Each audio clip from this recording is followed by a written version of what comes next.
সুপ্রিয় দর্শক, আজকের পর্বটি দেখার জন্য আপনাদের সবাইকে স্বাগত জানাচ্ছি আমার চ্যানেলে। তো আজকে আমি একদম চুলা জ্বালাতে চাচ্ছি না, আর সুন্দর একটা কলিজা ঠান্ডা করা ইফতার আইটেম নিয়ে চলে এসেছি। এটা খেতে যেমন সুস্বাদু তেমনি স্বাস্থ্যকর। আসসালামু আলাইকুম বন্ধুরা, আশা করছি সবাই অনেক ভালো আছেন। আমি জাকিয়া সুলতানা পাঁচবিবি থেকে বলছি।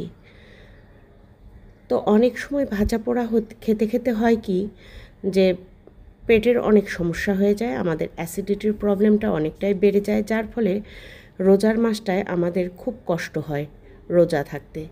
আর সেই জন্য এইরকম একটা রেসিপি আজকে আমি নিয়ে এসেছি। এটা আমার খুবই পছন্দের একটি খাবার। তো প্রথমেই আমি এখানে কিছু ফল নিয়েছি, দেখতেই পেলেন। ফলগুলো একে একে ধুয়ে আমি রেডি করে নিচ্ছি। এখানে প্রথমে কিশমিশটা ধুয়ে নিয়েছি, তারপরে কালো আঙুরটা ধুয়ে সেই কালো আঙুরটাও নিয়ে নিয়েছি, ছোট ছোট করে কেটে নিচ্ছি। আর এখন স্ট্রবেরিগুলো সুন্দর করে ধুয়ে রেখেছি, স্ট্রবেরিগুলোও সুন্দর করে কেটে নেব একটু ছোট ছোট করে। দেখতেই পাচ্ছেন একদম খুবই মিষ্টি পাকা স্ট্রবেরি।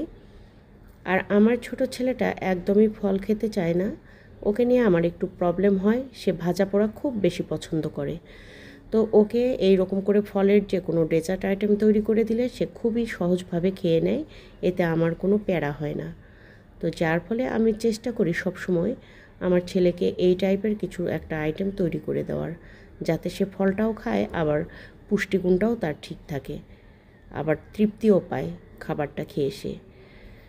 এখানে আমি খুব অল্প পরিমাণে ফল নেব, অতিরিক্ত বেশি নেব না।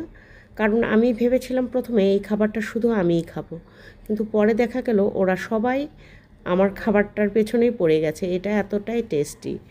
তো এখানে চিড়া নিয়েছি 1.5 কাপ, আর পানি দিয়ে চিড়াটা ভিজিয়ে দিলাম। খুব সুন্দর করে কষলে কষলে চিড়াটা আমি ধুয়ে নিচ্ছি, দেখতেই পাচ্ছেন। কষলিয়ে কষলিয়ে ধুয়ে নেবার পর চিড়া থেকে যে ময়লা পানিগুলো একদম সেগুলো ফেলে দেব, দেওয়ার পরে পানি ঝরিয়ে রেখে দেব। তো বেশ কয়েকবার করে ধুতে হবে, 3-4 বার করে ধুয়েছি, ভিজিয়ে রাখিনি কিন্তু, শুধু ধুয়ে পানি নিংড়ে রেখেছি। আর এখন একটা বোলের মধ্যে এটা ঢেলে নিলাম চিড়াটা ঢেলে নিয়ে এর মধ্যে কলা সহ ছোট ছোট করে কেটে রেখেছি খেজুর, কিশমিশ, আঙুর সব কিছু দিয়ে দিচ্ছি, স্ট্রবেরি, সব কিছু ফলগুলো একখানে করে দিয়ে দিচ্ছি, দেখতেই পাচ্ছেন। এটা এতটাই ভালো লাগে আমার খেতে। তো এর সঙ্গে আমি 3-4 চামচ পরিমাণ চিনি দিচ্ছি, খুব বেশি চিনি কিন্তু এখানে দেব না, কারণ খেজুর দিয়েছি, খেজুরটাও বেশ মোটামুটি মিষ্টি, কলাটাও মিষ্টি, সেজন্য খুব বেশি এখানে মিষ্টি প্রয়োগ করতে হবে না। তো এর সঙ্গে আমি এখানে 1 কাপ দুধ দিয়ে দিচ্ছি। দুধটা ছিল ঠান্ডা, রুম টেম্পারেচারের দুধ। আর দুধটা খাঁটি গরুর দুধ, আগে থেকেই ঘন করে জাল দিয়ে রাখা ছিল, সেই দুধটা দিয়েছি। আর এখানে ছোট একটা বাটি দই, 30 টাকা দাম, এটা খুব বেশি দাম নয়, সেই দইটা এখানে দিয়ে দিলাম।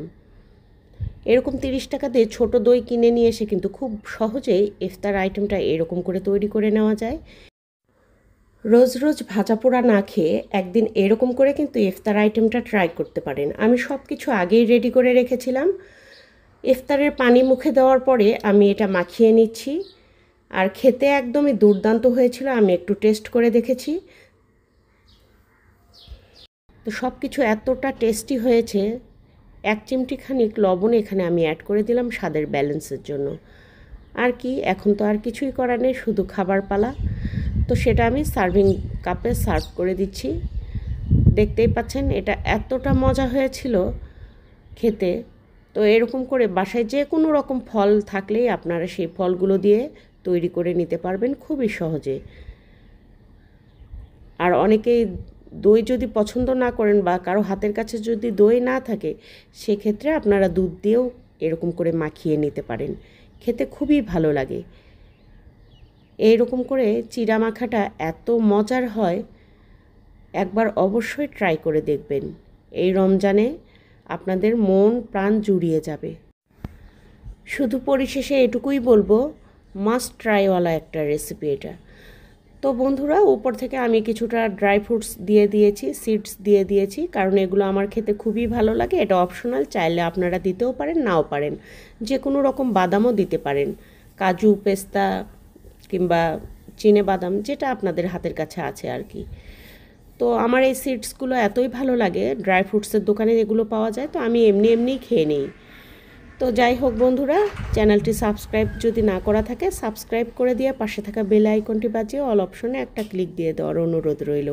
এতে করে হবে কি, আমার নিত্য নতুন রেসিপিগুলো আপনাদের কাছে আগে ভাগেই পৌঁছে যাবে। আর যারা এই কাজটি আগেই করে দিয়েছেন সেই বন্ধুদেরকে জানাচ্ছি অসংখ্য ধন্যবাদ। সবাই ভালো থাকবেন, বিদায় নিচ্ছি, আল্লাহ হাফেজ।